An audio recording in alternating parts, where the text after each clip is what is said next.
Hello everyone, welcome back to my channel. तो जो भी इस चैनल पे नए हैं तो प्लीज़ मेरे चैनल को सब्सक्राइब कीजिए, मेरे वीडियो को लाइक कीजिए अगर आपको पसंद आता है। और हाँ, अगर आपको किसी टॉपिक पे किसी असाइनमेंट के रिगार्डिंग या नर्सिंग से रिलेटेड कोई भी इंफॉर्मेशन चाहिए तो प्लीज़ आप कमेंट कीजिए, मैं डेफिनेटली आपका हेल्प करूँगी। तो चलिए देखते हैं कि nephrotic syndrome as a case presentation कैसे लिखें।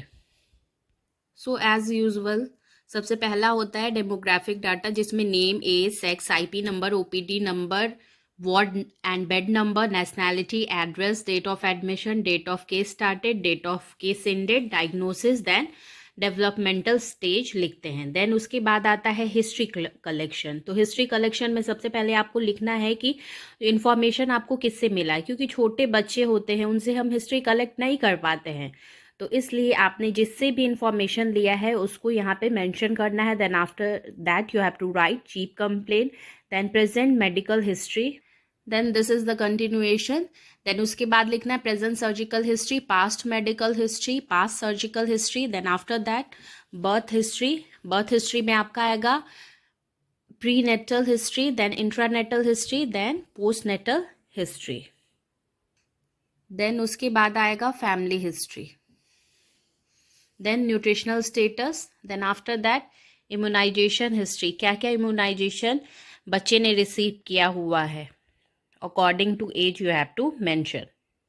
देन कम्स पर्सनल हिस्ट्री, उसके बाद आपका आएगा socio economic status, then physical examination, then anthropometric measurements, then उसके बाद ग्रोथ एंड डेवलपमेंट भी हमें लिखना होता है, gross motor, fine motor, then sensory development, ये सारा आपको मेंशन करना होता है। Then psychosocial development, then next comes psychosexual development. तो बुक पिक्चर और जो भी आपके चाइल्ड का स्टेज है तो उसके अकॉर्डिंग चाइल्ड में जो भी है प्रेजेंट वो आपको यहाँ पे मेंशन करना होगा। देन नेक्स्ट आता है आपका इंटेलेक्चुअल और कॉग्निटिव डेवलपमेंट पियाजेट थ्योरी के अकॉर्डिंग। ओके, तो यहाँ मेंशन किया हुआ है तो according to that you have to mention. Next है मोरल डेवलपमेंट, उसके बाद आएगा spiritual development, then language development, then this one is continuation, then after that play, क्या क्या प्ले होते हैं अकॉर्डिंग टू दैट एज। आपका बच्चा जो भी एज का होगा उसके अकॉर्डिंग कौन कौन सा प्ले बच्चे करते हैं और आपका बच्चा क्या कर रहा है, क्या क्या से खेलता है, वो मेंशन करना होता है। देन उसके बाद आता है जनरल एग्जामिनेशन। तो उसमें हम पहले लिखते हैं general appearance, then skin, then mucous membrane. After that head to toe examination, जिसमें आपका आएगा हेड, फेस, फेस में आपका आ जाएगा eyes, nose, mouth, ears, then neck. Then next आएगा चेस्ट, जिसमें inspection, auscultation, palpation, percussion mention करना है। Then after that abdomen, abdomen में भी inspection, then auscultation, palpation, percussion, back and spine, then upper extremities, then lower extremities.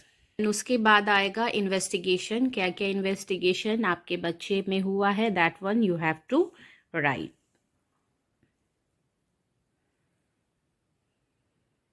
This is the continuation of investigation. Then after that medications, क्या क्या medicine आपके बच्चे को मिला है, that one you have to write. तो पहले हमने लिस्ट डाउन किया था, अब डिटेल में यहाँ पे मेडिकेशन हमने लिखा है, means serial number, name, dose and route, frequency कैसे देना है, then mechanism of action, then indication, contraindication, side effects and nursing responsibilities क्या क्या है। Then continuation of drug, continuation of drug, then continuation of drug, then next drug, then continuation of drug, continuation of drug, then comes disease condition, तो इसे भी column बना के लिखना होता है। सबसे पहले specific objective, then content, teachers activities, learners activities, then AV aids, then evaluation. तो इसमें सबसे पहले जो भी आपका डायग्नोसिस है, डिसीज कंडीशन है, उसका आपको यहाँ पे इंट्रोडक्शन लिखना होगा। फिर उसके बाद definition, then comes incidents, then types. तो मैं एक चीज़ यहाँ बता देती हूँ, ये जो भी है हमारा डिसीज कंडीशन, इसे हमें लेसन प्लान के अकॉर्डिंग लिखना है, जैसे मैंने यहाँ पे कॉलम बना के लिखा हुआ है। Then comes this one is also continuation of types. This is also continuation. Then comes causes. Causes है continuation of causes. That after that pathophysiology. Then comes clinical manifestation. Then after that diagnostic evaluation. Then comes management. Continuation of management. Then after that surgical management. After that diet. Then comes nursing management. Continuation of nursing management. After that nursing diagnosis. 7 nursing diagnosis को मैंने यहाँ पे list down किया हुआ है। Then उसके बाद आएगा nursing process, then second nursing process, then comes third nursing process, then fourth nursing process. After that complication, then comes prevention, after that health teaching, continuation of health teaching, then after that prognosis. This one is continuation of prognosis. तो prognosis अभी जो पहले हमने देखा है वो prognosis disease condition का prognosis है कि ये डिसीज अगर बच्चे में हो जाता है तो इसका प्रोग्नोसिस क्या है।